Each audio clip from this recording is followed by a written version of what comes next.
Think about everything, whether it be a lot or a little, but everything that has gone down canon in your life this year. It's probably been a lot, okay? And when it comes to the UFC, everything that's gone down, it's been even more. The whole landscape of everything has been changing so fast. There's been a lot of new champions. The rankings have been switched up. The UFC, man, the Paramount deal, like so much has happened. And all in the meantime, while all these changes have been going down, there are these fighters specifically I'm going to be talking about. While there's some people like Marab who have fought 3 times this year alone, there are these fighters who haven't fought since 2024. They've been clinging onto their spot in the rankings, and some of them for very justified reasons, like injuries and all that. I can understand that, but there's a lot of them that are kind of just clinging onto that spot in the rankings. Like Venom is clinging on to Peter Parker. Like the darkness is taking over the suit. Okay, you know what I'm saying. So we're going over in the form of matchmaking, in my opinion, what I believe should be next for these fighters that haven't fought since 2024. All of them are ranked. None of them have any fight news in the works or in the talks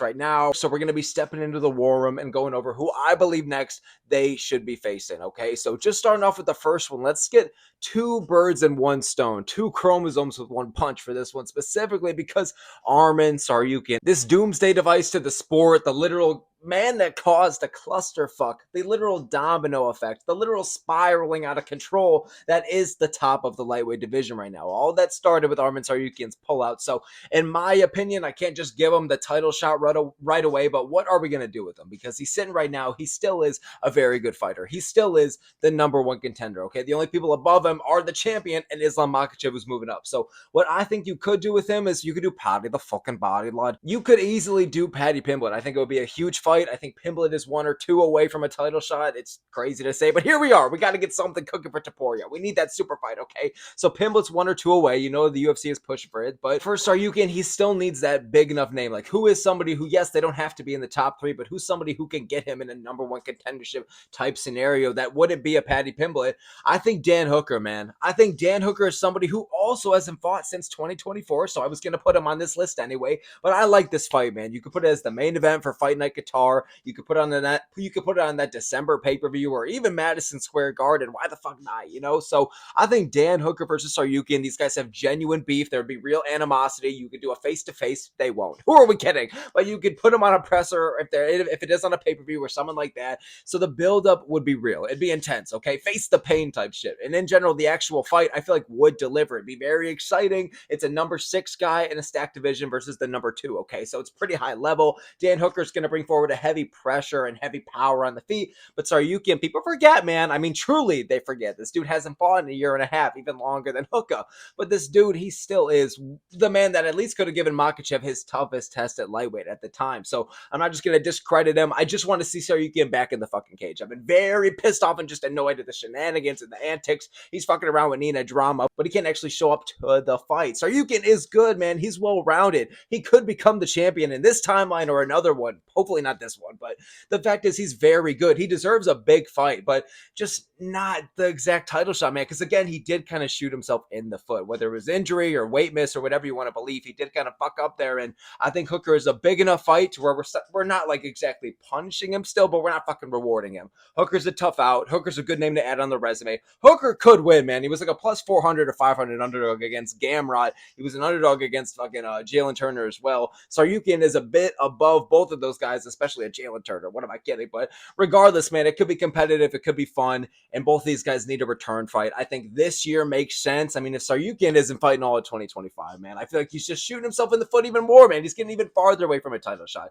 And for Hooker, people forget, man, again, a bit of an underrated streak he's on right now. I think he needs 1 or 2 more big names for him to really enter that title shot conversations. But Tsarukyan could definitely get it done for him, okay? So title shot opportunity could be in the looms, especially if a guy like Tsarukyan wins here. But even Hooker, you know, so I think it'd be a fun fight, fun build-up, and both these guys need a return fight. Let's see it maybe in the fall, or hopefully not early next year. Hopefully in the fall. Hopefully in the winter. Someone like that, okay? Moving on up next, and we're moving on to the welterweight division now. Shavkat Rakhmonov is holding on to that top 3 spot. And the thing is, here's the thing, Daniel. I truly believe that Shavkat Rakhmonov, this guy's 1 away from a title shot. He's been 1 away from a title shot for the past 3 years. And the thing is, I think still to this day, that is the case. I think that whoever Shavkat's going to fight next, I don't think it should be a title shot opportunity right away. I'm sorry. I think that because of his skill set, because because he's very good, because he's been so close to a title for so long, and because, he's beating guys like Gary, Jeff Neal, shit like that. His resume's racking up. He's a top 3 contender.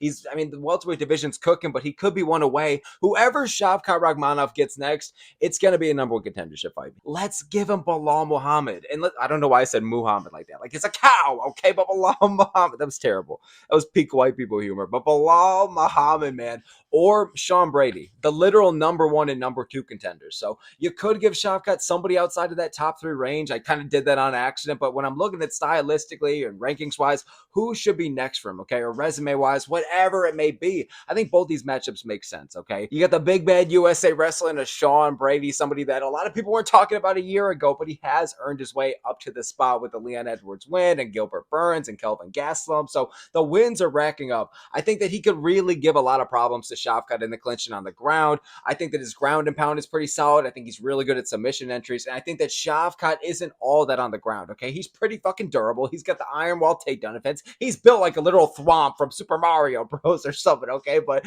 in general, I think that Sean Brady, with his slick takedown entries, with the big old USA wrestling, I think that the striking could be concerning, but still, you're dealing with a guy like Shavkat who's very well-rounded and very high level, a very good pressure fighter, but he could stink it up once in a while, versus Sean Brady, who's also a pretty heavy pressure fighter, but not in the way where he's going to wars with Jeff Neal and shit, okay? The pressure that he puts on you is very grappling heavy, and not even in the Marab way, but he's kind of constantly coming at you with the takedowns. He has very good control. He's very strong on the ground. So once he does get you down there, even if he's not successful with all the takedowns, I could see him kind of racking up a bit of ground and pound, even if they're pitter-patter shots, doing something to Shavkat on the ground, getting these takedowns in. I don't think Shavkat is an immortal, invincible fighter like people say. So I think Sean Brady with the wrestling could give him some problems, but USA wrestling just hasn't transitioned that well into MMA, especially over the past year or two. Okay, we've seen Suarez and Nickel, and everyone's kind of crumbling to the knees here with this. So Sean Brady, though, he is very good. He's top 5 worthy. Him versus Shavkat could be very fun. It's an interesting clash of styles here. Could be a stinker, but who knows, okay? And with Bilal Muhammad, hey, Shavkat, this guy ran away from me,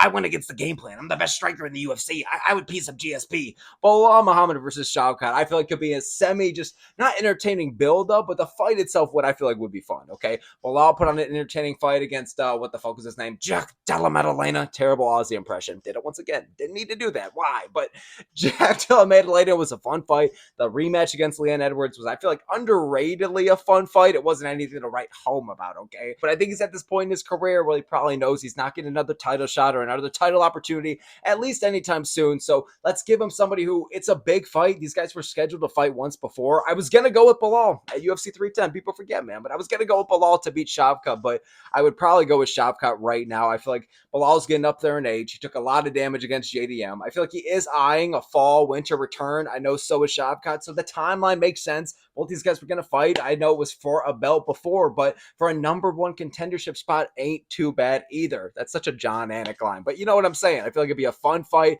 Bilal Muhammad's a good pressure fighter. I feel like he's got underrated boxing. I feel like he wouldn't be afraid to get in the pocket with Rakhmonov. He's durable and has a good chin, okay? And yes, he usually stinks it up, but he is capable of putting on fun performances or going to war, and I think that Shavkat could bring that out of him, okay? So either way, if it's Brady or Bilal, I think it'd be something that on paper would be a bit of a boring fight, but I think against Brady or Bilal Muhammad, I hope I'm right here, but I think it would be entertaining fights, okay? You can make it 5 rounds or 3 rounds, probably 5 rounds, but whatever the hell, okay? But sometime in the fall, I think for Shavkat, those should be one of his 2 return fights here, okay? Moving on up next to the featherweight division now, we got Arnold Allen representing him here, okay? We got a couple of featherweights actually in this video, but we're starting with Allen. I think you should give him Yair Rodriguez, man. I like this fight. I've heard that, I'm forgetting English now, like I'm Arnold Allen himself. Oh, yeah, what's the question? I'm sorry. Speaking like Arnold Allen here, okay? But genuinely, I've heard rumors, or I've seen it in the works, or Arnold Allen himself has teased it, that a fight against Rodriguez could be next, and Arnold Allen says that he is coming back later this year. Hopefully he's right, because I think Arnold Allen is very underrated. I fuck with his style. He knows how to bring it, knows how to put on a pretty dog fight performance kind of vibe. He puts on the pace, he puts on the pressure, he pieces you up. He's not trying to stink it up. He's going to war, okay? He's technical with it, but he also can fucking take your lights out. So I appreciate Arnold Allen, and I think with a guy that's dynamic on the feet and primarily a striker, yes, of course he can mix it up. But who the hell are we kidding? It's the big old 2025. Yair Rodriguez, this doomsday device to the sport. He literally, I can't stand this this guy being entitled to the title shot, not fighting Diego Lopez, just everything about his attitude, the inactivity. I cannot stand Yair Rodriguez. Now that John Jones is gone, all of a sudden we need a new terrorist to the UFC, and Yair Rodriguez is stepping up, okay? But regardless of how I feel about him, and regardless of how a lot of people feel about him, he is top 3 in the world somehow. Jesus, actual Christ. But he's top 3 in the world. He's holding on to that spot, and he is a really good striker. He's one of the best strikers in the division, okay? He can piece you up. He's long, rangy, dynamic, pretty powerful, nothing to really take your lights out. I think Arnold Allen is pretty durable, but I like this fight, man. It's a striker versus a striker. We wouldn't see really any grappling, and I feel like it'd be unpredictable. It's a pretty 50-50 fight. I could see an argument for either guy to win. You can make it 3 rounds or 5 rounds. I wouldn't exactly say it's a number 1 contender fight, but high-level strikers for the division. It puts them closer to title contention. They still probably need one more after that, but I feel like it'd be a fun fight, man. It'd be a good pace. It'd be a lot of striking, and we might even see a knockout. But both guys are pretty durable, but either way, I feel like it would be a dogfight. It's easy to just shit on Yair Rodriguez now, okay? He literally is one of the bigger heels for the UFC, but I still think that it would be a fun fight. And he is in the top 5, so fuck it. Let's give him a semi-big matchup here in Arnold Allen. It'd be a good return fight for Arnold Allen. I know Yair Rodriguez isn't the most active fighter himself, so I could see him sitting out on that top 3 spot and just holding out till 2026, unfortunately, but let's hope that we see one more out of Yair Rodriguez before that, okay? I would love to see Allen versus Yair. Moving on up next, and I feel like I should just do the featherweights together while I'm at it, okay? Movsar Evloev, the number 1 contender. I mean, I'm not trying to be fake with y'all. I kind of switched back. I switched up. I was never really a fan of Movsar. There was that month or 2 in the summer where we're like, yeah, Movsar, yeah, let's get him the title shot. USA, or well, he's not from USA. He's not from USA. He's from fucking Russia or whatever. But you know what I'm saying. We were all rocking with Movsar Evloev. We wanted him to get the title shot. But now that we've snapped back to reality, shout out to Slim Shady, okay? We've snapped back to reality. Movsar Evloev still needs one more before he gets the title shot, okay? I'm sorry. I think Lerone Murphy deserves to be next for that shot, man. He delivered with the performance against Pico. Pico isn't too fantastic of a win, but he's got a good win streak, and he's been more active than a guy like Evloev. I believe he's fought twice since the last time that Evloev fought. And Evloev is good. He's got a good resume, a lot of wins already within the rankings, but it's like the same reason why I can't give Shavkat just a title shot right away. Yes, you did deserve the number 1 contendership spot at a time, but dude, these divisions are moving fucking fast. He's been putting on fun fights, but in general, a decision merchant that the UFC isn't crazy about. Yeah, what was the question? Movsar Evloev, this kid needs 3 more, and he's going to the Apex, okay? What can I say? The UFC isn't crazy about him. Most fans aren't crazy about him, but he is very good. Great wrestler, very well-rounded, okay? I think he needs one more, and you see who it is on your screen. I think you should run it back with Diego Lopez. I just don't want to see Evloev versus Yair Rodriguez. I don't want to see Evloev versus Murphy, because one of these guys, or one of those 2 specifically, I think should be fighting for the belt next. I'd rather have it be Murphy, so let's give it to Murphy versus Volkanovski.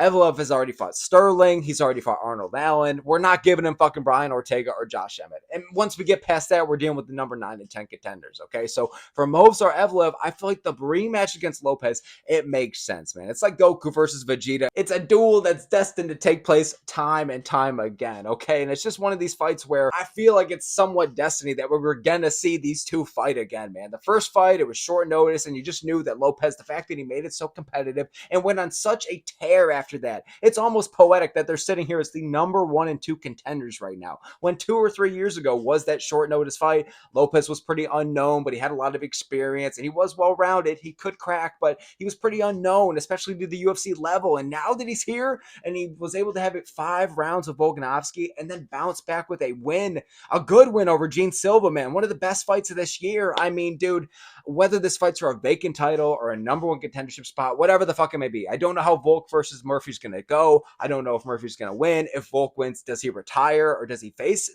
Evloev next, or like the winner of this fight? I don't know. Probably not. He already fought Lopez, but I think that this rematch, it does make sense, man, for number 1 contendership status here. Evloev, he's got a good resume for the division, but he needs one more because he's been so inactive. He keeps kind of getting accidentally passed up here, and he himself did pull out of the fight against Pico, which got Murphy the title shot ultimately. You know what I'm saying? So Evloev versus Lopez, it would be a fun fight. The first fight, it was fun. It started the whole streak of Evloev putting on pretty fun performances, but I feel like that Evloev versus Lopez would be a war. Let's make it 5 rounds. Now it's at higher stakes. Both these guys would bring it. Both these guys would put on some kind of performance or some kind of statement. And I feel like it'd be very unpredictable. I could see Lopez winning via some kind of finish. I could see Evloev winning via some kind of 49-46 or 48-47. I could see it, man. But either way, it'd be a fun fight. I want to see it now that they're both in the top two and kind of running the division. Who knows what happens with Murphy versus Volkanovski? Laura Murphy, the future champion, bro. But at the end, I hope not. But at the end of the day,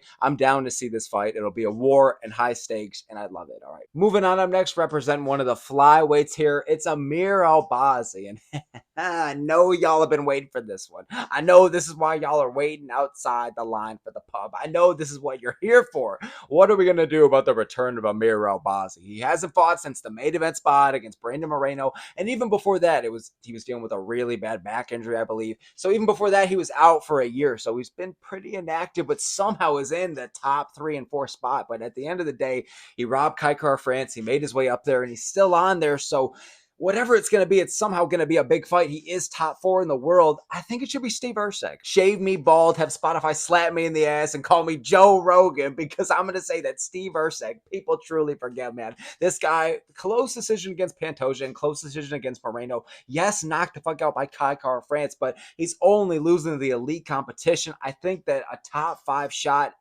again, could feel a bit forced or a bit rushed, but honestly, I'm down for it, dude, okay? The fact that he bounced back with the Osborne win, I don't rate Osborne super highly, okay? He is kind of one of those win one, lose one fighters for the division, and I don't even believe he's ever been around that top 10 ranking, but I think that Steve Erceg, he's sitting at number 11 right now, but we just shot him up against Moreno. This isn't anything crazy, and it is flyweight. It's one of these divisions where you kind of can just shoot people up or shoot people down, and it's not relatively too wild, but Albazi, man, I believe he's on a 2-fight losing streak, and I feel like that this is reasonable competition. He's stepping down in the rankings. Erceg got a win. I feel like we can shoot him back up. Yes, numbers wise it might be extreme, but I feel like that Erceg stylistically could get this one done, and Albazi stylistically could get this one done. Erceg has proved that he's not unbeatable. He's not too crazy in terms of having one skill set that really stands out, but he's semi-well-rounded, man. He can bring it on the feet. He can crack. He knows how to have cardio that can kind of manage him for 3 to 5 rounds, and he also knows how to mix in the wrestling on the offensive end, but he also has pretty solid takedown defense. If it wasn't for the grappling against fucking Osborne, you could argue he could have came up short,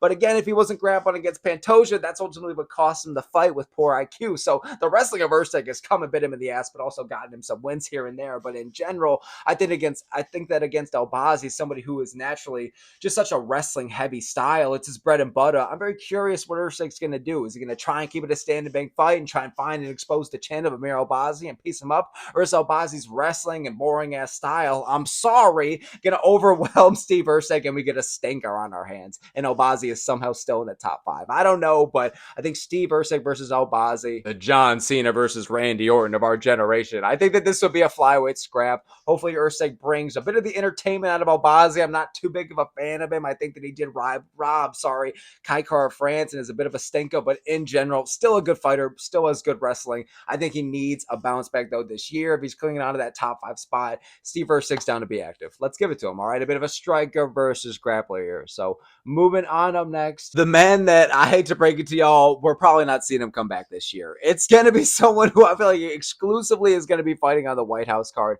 It's Colby Covington. What are we going to give him?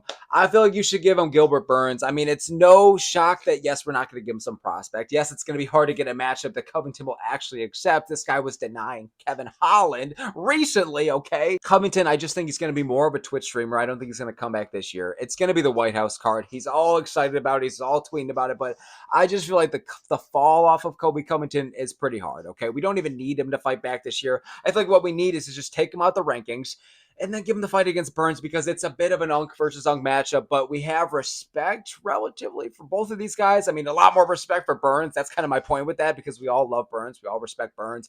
And Burns, I mean, I feel like he deserves this matchup because it's going to be big eyes on him. It's probably going to be a main card spot. Colby on the White House card. I mean, I know that he's fallen off. I know he doesn't have the same buzz or hype, but it's Colby on the White House card. You know they're not going to put him as a fucking prelim, okay? So it'll probably be a big main card spot. It's one of the biggest cards of all time, especially of of the year. You know what I mean? So I feel like for Burns, he deserves this. He took out, or I'm sorry, he took on Chimaev, he took on JDM, he took on Sean Brady. I'm even missing one more. Like, he's taken on the death row of just number one contenders. Michael Morales, that was the most recent one. That was the worst of all because he got knocked the fuck out, okay? That one really just showed the age and the wear and tear for Burns, man. I just feel like you can't keep sending him to the apex here and there. You can't keep sending him against these top level prospects, man. That's the problem. These guys are killers and they're running the division right now. And it all started, their whole arc at the top started with a Gilbert Burns win for all of them, basically, for the most part. So I think Burns, let's give him something where he could beat Covington. And even if Covington wins, I don't think Covington is really going to accumulate that much damage or even knock him out or,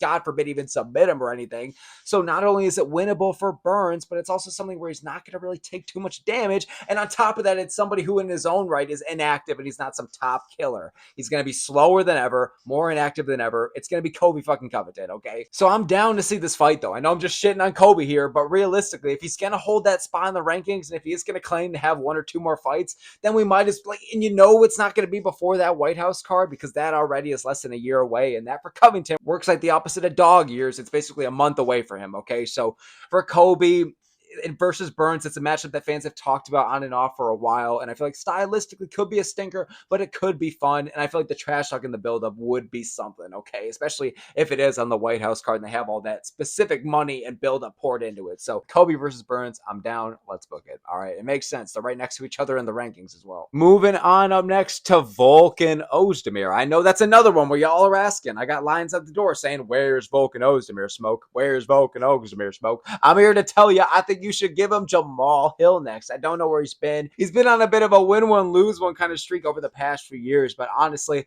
Jamal Hill, it is a kind of step up that you could argue he doesn't necessarily deserve, but I feel like it's a step down that you could argue that Jamal Hill does deserve, if that makes sense. Jamal Hill just fought Pereira, Prohajka, Khalil Roundtree. Like, that's three of the top four. You know what I'm saying? And I get that he's a former champ. That whole thing kind of came to bite him in the ass because after that, it was only very tough and very big matchups after that. But I think stepping down to number 9 or 10 ranked Volkan Oezdemir, a guy who has fought for the title, yes, but he's also, he's getting wins over Johnny Walker and shit, but a lot of people have beaten Volkan Oezdemir. Again, he's win one and lose one in his career for a reason. He's lost to the Carlos Olbergs and the Bogdan Guskovs, however the hell you say it. So I think Jamal Hill could get a win here. I think for his stock and his career, I think he does kind of need a win where I think if I wasn't going to give him like an Alonzo Menafield or someone like that, it would be a Volkan Oezdemir. The reason why I didn't put a Menafield or a Zhang Minyang is because you're kind of giving him like the 14 and 15 ranked guys. I think Jamal Hill wants someone probably that can keep him in that top 5 or top 6 spot without people asking too many questions. So I think that Volkan Oezdemir, it's not a huge step down. I know I just said it is a nice step down for Hill, but going from Prohajka to Oezdemir, I mean, you know what I'm saying. No disrespect to Oezdemir. He's a good fighter. He's got good striking. He is very capable of either outpiecing Jamal Hill and taking him into a decision and his chin just maintains because, I mean, Jesus Christ, I know Hill hasn't cracked anybody over the past couple of years, but Volkan Oezdemir, he's got a good chin on him, so that could be rough for Hill. But Hill, man, it's just something for him to where, yes, he could get chinned once again, or he could get pieced up, but I could really see him getting some kind of win here, showing a bit of the experience gap, or I guess the skill gap at the top level, and now stepping down to Oezdemir. But Oezdemir can bring it, man. He also has a shit ton of experience, especially in the UFC, man. So with a lot of those win ones and lose one scenarios comes with a lot of experience at the top level, facing prospects or facing former champions, all that shit. So Oezdemir could totally get it done. I like it rankings wise and I like it stylistically. It could be a barn burner or some kind of finish. All right, maybe a stinker, but who the hell knows? We need to see Oezdemir back. I think you could do this late this year, maybe around November, December, or early next year if Jamal Hill needs a bit more of that time to recover. And moving on to the last one we got, dude. All right. Tuivasa. This was a hard one. This was a hard one to pick because, first of all, I can't give him anybody ranked. I just can't, man. He's like 0-5 in his last 5. He's another one where he's not fighting this year. He's already said that. He's coming back in 2026. I wouldn't be surprised if it's 2027, but genuinely, Tuivasa, where is this man? You're going to catch him outside your local Planet Fitness. You're going to catch him outside of your local Chicken Shack. And unfortunately, at least this year, he won't be in the Apex and he won't be inside the cage at all here, man. But for when he does come back again, I can't give him somebody inside the rankings, dude. The fall off of Tuivasa is crazy, dude. He's getting finished over and over again, and I get it that most of it's pretty elite competition for heavyweight standards, but I just feel bad. This is one of these ones where I just genuinely just feel bad. It's been a fall off, and it's one of these time off scenarios where it's like, I wouldn't even mind just not seeing Tai Tuivasa fight again. If he just went off into the sunset, well, it's hard to call it that at this point because he's 0-5 in his last 5 via like brutal finish every time. I mean, Jesus, getting subbed or beaten the hell up by Tybura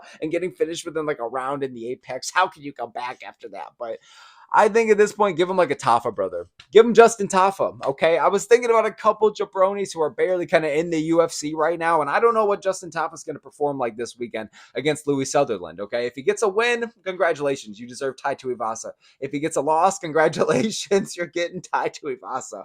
I'm just trying to find like a genuine winnable matchup for Tai right now. I can't give him anyone in the rankings because I think they'd all finish him. I can't give him any of the prospects coming up, any that I could barely scrape and find because I think they would beat him.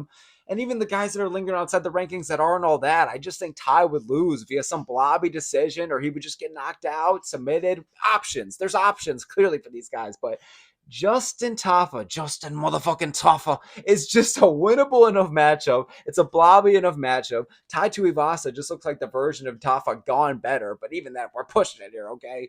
I think that this matchup is it's something. It's something. I mean, what can I do here? Yeah, what was the question? Tuivasa versus Tafa. Yeah, how does this not sell out all 20 seats at the Apex? Okay, what can I say? I'm going to give this fight to Tuivasa here, man. I think he deserves it after all the damage. It's something winnable for him. And if he truly did lose to a Tafa brother in the big old 2025, even though he was one away from fighting John Jones back in the day, 2 years ago, okay, back in the day, my ass, 2 years ago, it's insane to see. So he's not fighting this year. He's going to fight in 2026. And I think just give him a Tafa. I'm not really caring about this one specifically. Just give him somebody who's on a losing skid in the UFC.